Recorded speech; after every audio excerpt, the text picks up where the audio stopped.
Do you want to know the number one mistake sales trainers make? They don't do what I'm about to show you. The first day in a new company can make or break the recruit's success. I'm about to show you exactly what I do on day one. Hey everyone, I'm Emmanuel Little, and if you don't know yet, I started this YouTube channel to empower business owners to achieve their desired reality. Today, I'm pulling back the curtain on what I teach all of my new salespeople to ensure that they get results right away. The first thing that I go over with all of my new staff is KPIs. These stand for Key Performance Indicators. And the KPIs are simply the metric for us to track that we have three things: work ethic, we've talked to enough people, and that we're working the system properly. So on my current campaign, we're doing door-to-door sales. We do water delivery for a specific client. Well, our goal every single day is 100 doors. And when we hit 100 doors, we're giving ourselves enough chances to be able to find the right people. From there, we want to get 70 contacts. 70 contacts means somebody actually answered the door. 35 presentations. This means that we're actually presenting the product. We've now made a friend. They've asked us what they're doing, or they're actually interested in what we're doing. From there, we're gonna get 10 to 15 QR codes. In my cell, we have them scan a QR code and we guide them through their first purchase on their phone. And by getting 10 to 15 QR codes per day, we're gonna get anywhere from 2 to 5 sales. Now, in my current campaign, what we focus on is doing 3 laps. First lap is from 2 to 5. That's us getting all the no's out of the way. The next lap is 5 to 6:30. This is when people are now starting to come home and they're starting to get off of work. And then from 6:30 to 8, that's our third lap. This is when everybody's home from work. They've done their grocery shopping. They're now chilling. I have never had a day where I've hit all of my KPIs and I didn't get a sale. And when I'm teaching my new staff this, I'm letting them know, hey, even the other day, I was at 100 doors, 65 contacts, and within my last 5 contacts, I got a sale because I knew it was a system. As I'm teaching this system, I want to give them examples maybe within the last week or 2 weeks where the system actually worked for me or it worked for somebody else in the office, so they can go and talk to that person about their experience. I can't tell you how many times that I have showed somebody that a system works and given them an example, and then a day, 2 days, 3 days later, they have something happen. They come back to me and they're like, oh my gosh, the KPIs do make sense. I was at 95 doors and then I knocked to get to 100 and it was 6:30 and that was my second one and right? That's exactly what you want your new staff to be talking about, because when they're proven that a system works, guess what? Oh my gosh, that's the best thing. When somebody tries to prove that a system is wrong, they're proving that it is right. And when somebody knows that the system works, they keep working it. So it's a win-win situation for you to blame the systems. Okay, the next thing that we go over is C factor: smile, eye contact, enthusiasm. And one thing I want you guys to keep in mind is that this is for every product. This isn't just for what I'm selling. I'm actually keeping out what I'm selling purposely because I don't want you guys to think it just works for that. I've sold plenty of different products. And C factor is a basic thing. To be honest, you've probably heard of it before, but a smile is inviting. It lets you know that you're not gonna kill this person, essentially, right? Eye contact means that you're directing your energy towards them. It's respectful, it's trustworthy. And then enthusiasm, guys, all a sale is a transfer of energy from one person to the next. If you don't have any enthusiasm, what are they gonna buy from you? If you don't care about the product that you're representing, why would they spend time trying to learn about it? Okay, the next thing that I go over with people is called CIQ.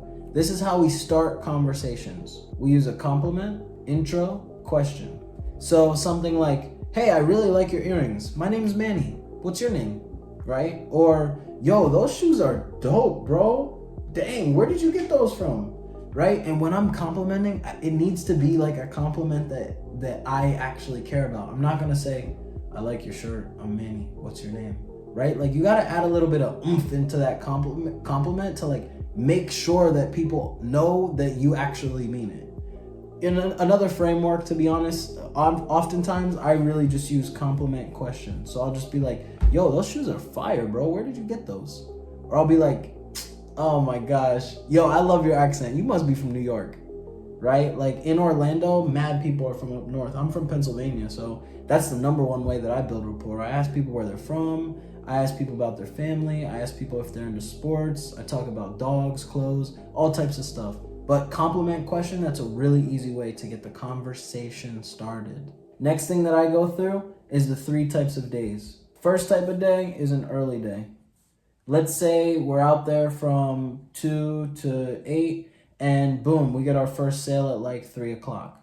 Then boom, we get another sale at 4. Well, our goal for the day was 2, and let's say we hit our goal early. And this is exactly how I'll explain it to my staff. Why do you think we didn't do any more sales that day? We already hit our goal. Smart staff are gonna say, well, because you got complacent, you hit a goal, you thought you could chill. Exactly. Now that's the wrong mentality to have. There's 2 types of people. The first type of person says, oh, I hit my goal, I can chill for the rest of the day. The second type of person says, yo, I hit my goal by 4 o'clock. Can I do 3, 4, 5 more sales today? Guys, we're in sales. This is the best thing that we can possibly do. We're not capped on our income. Why are you stopping halfway through the day? Are you telling me that you want to justify making less money? Sorry, not for me. All right, so anyway, that's the early day, right? What we need to do in an early day is you have to take a break. Take a break and reset. Because when you reset, you could go back out there and start from 0 and then go and knock a couple more out. The next type of day is a constant day. In a constant day, maybe I get a sale at 3, maybe I get a sale at 5:30, maybe I get a sale at 7:30. I've just kind of knocked them out like in each time frame. Okay, now this is the most common type of day, and I always have people write out most common because I want them to know a late day is the most common. Based on this current trajectory, what do you think happens in a late day? The questions that I'm asking you is the same thing that I ask my staff. Guys, remember, we're talking about sales training. This needs to be like you have to get them involved, okay? If you're just there writing on a board and telling them this stuff, they're gonna get bored and they're not gonna listen. It's gonna go in one ear and out the other, okay? So you have to get them involved. Ask them questions. Ask them questions to make sure they're engaged, they're understanding. And honestly, sharp people are gonna answer these questions, and that's how you know you have a good one, right? That's how you know you need to spend more time with those individuals, okay? Anyway, back to the late day. Based on this trajectory, I'm assuming that a late day, wow, you get all your sales after 5. Exactly.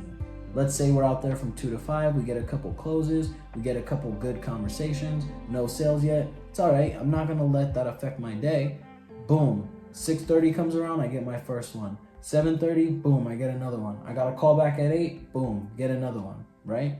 Now, late days are the most common, and I need people to understand this because what I'm really teaching people how to do is maintain a positive attitude. And when people can maintain a positive attitude, they do start doing sales later in the day. Let me give you this analogy. As you guys know, if you've seen my other videos, I'm an analogy person, right? So in this analogy, we're playing a basketball game. Team A, Team B. Team A is smacking Team B. They're up by 50 at halftime. Well, I've seen teams come back from 50 in basketball, right? But if Team B at halftime is like, guys, the game's over, we've lost it, we're done, are they going to come out at halftime and have any type of oomph in their movement to be able to win the game? Absolutely not. Guys, if it's 5 o'clock and you still have all of prime time left and you have already counted yourself out for the day, you've lost. I don't say this to my staff, but I'll say this to you. I don't want to work with you. I would rather work with the person that has an elite mentality, keeps their head in the game, and wants to look at me in my eyes and say, yo, the first quarter we fucked up, but this is what we're doing in the second quarter, and we're going to come back and win this game. So those are the 3 types of days. The last thing that I like to go over with people on day 1 is the 3 types of people. And the reason why I want to go over this is because I really just want to get them starting to identify who to be spending their time with, and I'll show you how that looks throughout this, okay? So boom, we got 3 types of people. The first type of person we call a vampire.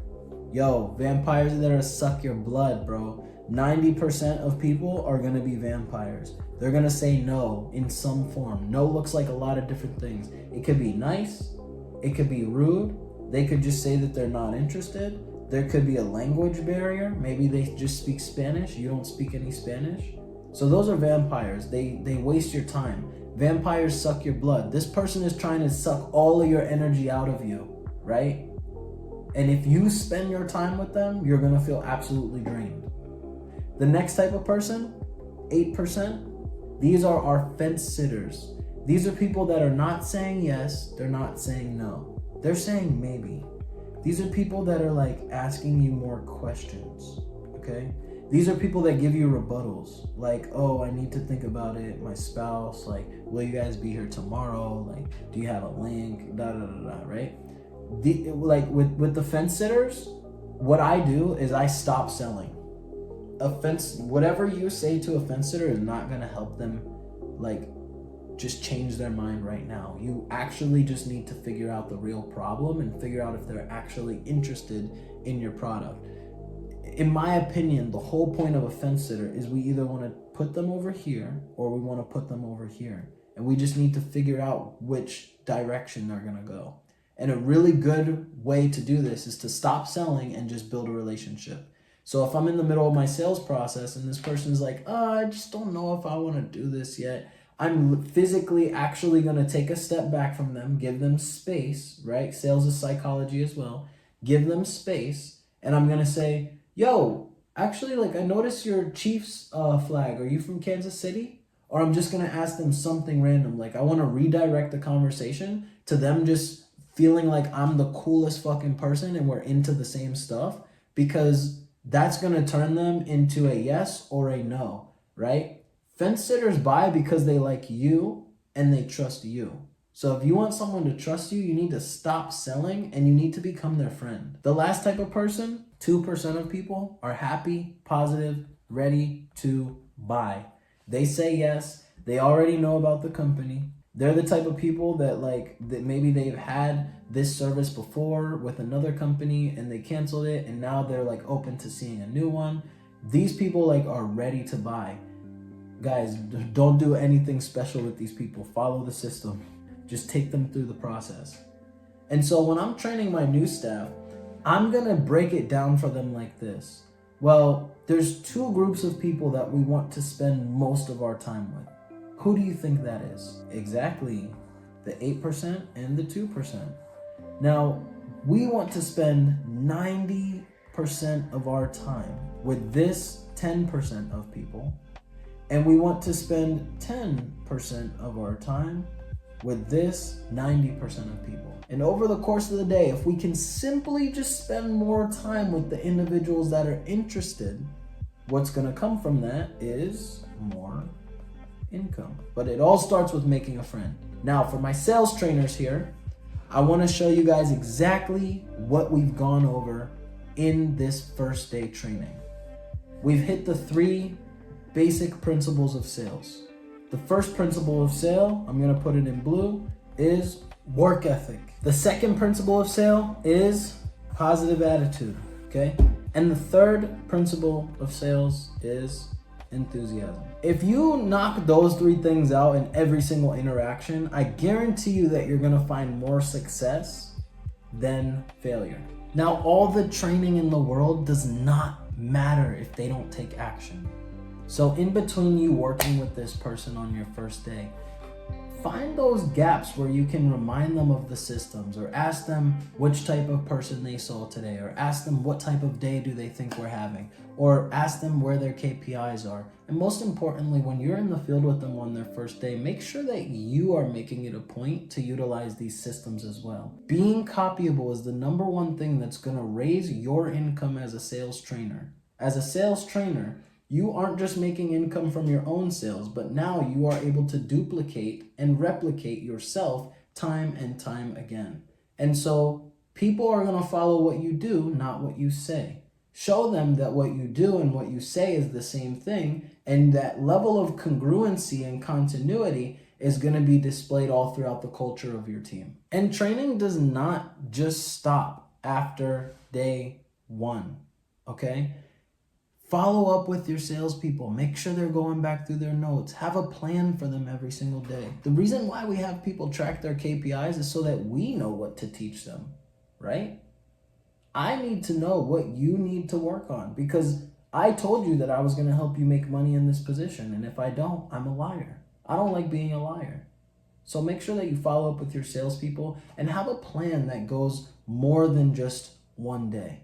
If you guys do need a guide or a plan on how to get your sales reps selling from day one, please, please, please make sure that you reach out to me. I started this YouTube channel so I can help other people and that I can be helped as well. So if I can help you or if you can help me, I would love to hear from you. Guys, it's been absolutely fantastic showing you guys this information. If you found this valuable, share it with a friend that is also gonna benefit from this. Let's all make money together, guys. I'm looking forward to seeing you in the next video.